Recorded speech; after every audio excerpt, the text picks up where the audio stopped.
Everywhere else, frog buttons are used as shorthand for Chinese culture. But in China, they triggered a backlash at basically what's a grassroots version of the Met Gala, organized by the China Silk Museum. Because to some people, the frog button is anti-Chinese. If you think that only Western brands like Dolce & Gabbana or Le Mer can trigger the Chinese audience for misreading Chinese culture, you need to know the latest controversy surrounding the China Silk Museum, an institution that literally researches the textiles and garments of traditional Chinese. And this is the interesting part. It got in hot water for being too inclusive in the definition of Chinese or Hanfu.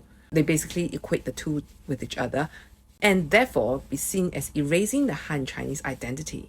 What happens is they organize this Chinese Hanfu festival, which has been doing every year since 2018 with no issues. And this year they decided to remove the intermediaries, people who belong to the Hanfu circle, from selecting the vendors at the bazaar. And they decided to take it upon themselves to appoint a different set of vendors. So people who've always been coming to the festival to set up bazaar bars, they were not accepted, and they accepted a new batch of people because they wanted more diversity and more different representation of different crafts related to traditional Chinese culture. From the beginning of their promotional material in 2018, they've already clarified that even though it's called a Hanfu festival, they are accepting a broader definition of Chinese garment in the bazaar and in the whole experience.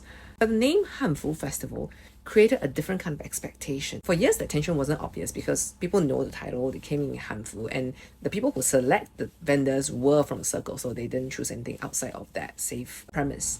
But this year, they removed the intermediaries who are part of that community and chose a different group of people, which included a frog button maker. So frog button, as we know it today, is actually more closely associated with the Manchurian rule during the Qing dynasty. And that became a flashpoint because that is not accepted as the Hanfu repertoire. So for many in the community, this didn't feel like inclusion. It felt that the label was being stretched beyond recognition. And here's where it gets interesting. The Han is the majority in China. So this reaction wasn't about numbers. It was about control over definition and representation. And when that feels unstable, inclusion can feel like erasure. So even when I use the terms like Chinese garment in my videos and wearing something that's Manchurian era or early Republican era, some people feel that I'm erasing Han identity. And before someone points it out, what I'm wearing now is similar to a town jacket, which will also be rejected by some people as being not truly Chinese because of its Manchurian association, and definitely not accepted as Hanfu.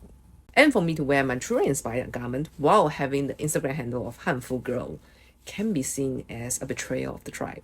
And honestly, that reaction is exactly the tension, and that's the point.